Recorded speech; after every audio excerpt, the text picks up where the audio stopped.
It was a vision that felt like a nightmare. Ezekiel, the prophet, stood in a valley so vast it seemed to stretch beyond the horizon, littered with bones. Not just bones, but dry bones, brittle, lifeless, scattered without order or identity. There was no sign of flesh, no remnant of muscle, no echo of life, just the haunting silence of death. It was as if an entire army had been slain and left to decay under a sun that had long forgotten mercy. The wind whispered through the hollow sockets of skulls, and Ezekiel's heart ached at the sight. This was no ordinary battlefield. It was a symbol of a people once strong, now broken. A nation, Israel, crushed by exile, scattered across foreign lands, stripped of its temple, its purpose, and perhaps even its hope. And then, amid the deathly silence, came the voice of the Lord, asking a question that cracked the air like lightning. "Son of man, can these bones live?" Ezekiel looked around at the impossible scene. The bones were beyond dry, they were forgotten. But he did not answer with despair. With wisdom born of knowing the one who speaks worlds into existence, he replied, "Sovereign Lord, you alone know." And then came the command. Not to gather, not to bury, but to prophesy. Speak, Ezekiel. Speak to what is dead. Declare life where none remains. And so Ezekiel, standing in the middle of that desolate valley, lifted his voice to the bones. "Dry bones, hear the word of the Lord. I will make breath enter you, and you will come to life." And as the words left his lips, the ground began to shake.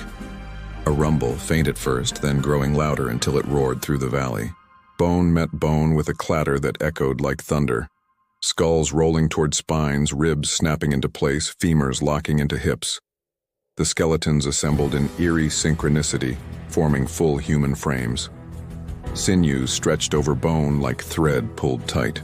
Muscles layered on muscle and skin wrapped them whole. But still they lay still. There was no breath, no spark. Just silence again, now heavy with anticipation. Then God said, "Prophecy to the breath. Call the wind, invite the spirit. Command the breath from the four corners of the earth to enter these slain." Ezekiel obeyed, and as he spoke, the breath came like a storm. Divine wind rushing over the bones, into nostrils that had never drawn air. Eyes flickered open, chests heaved, fingers twitched. Then one by one they stood. First a few, then hundreds, then thousands.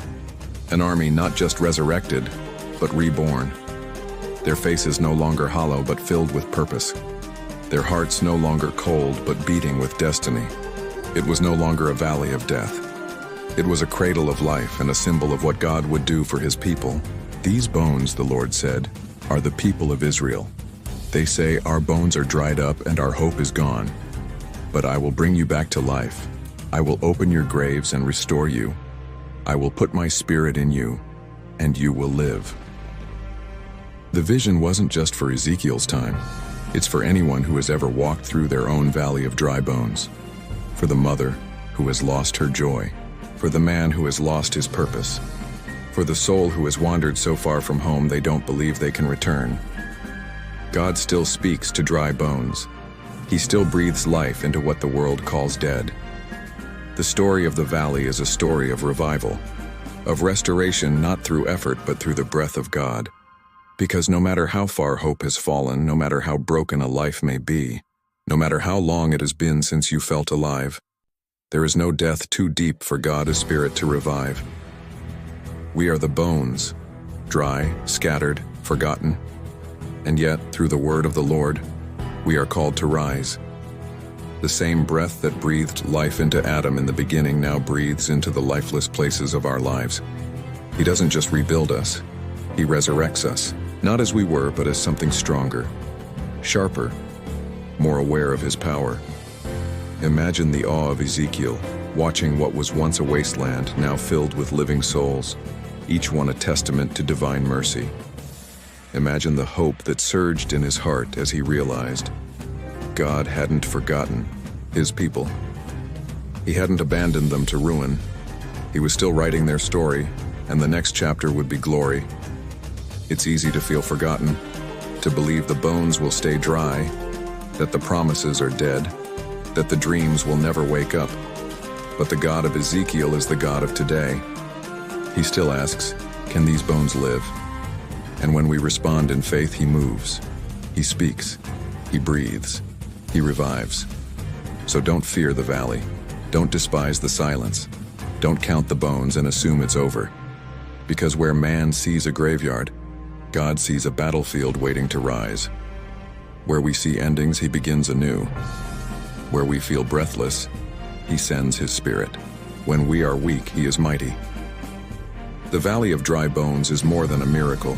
It is a metaphor for divine intervention when all hope seems lost. It teaches us that God doesn't need ideal conditions to act. He speaks into chaos. He creates from dust. He restores what was once rejected. He speaks to bones and builds nations. He speaks to wounds and makes warriors. And so when you find yourself in a valley, dry, alone, without breath, remember Ezekiel. Remember the bones. And remember that the same voice still calls out today. Live.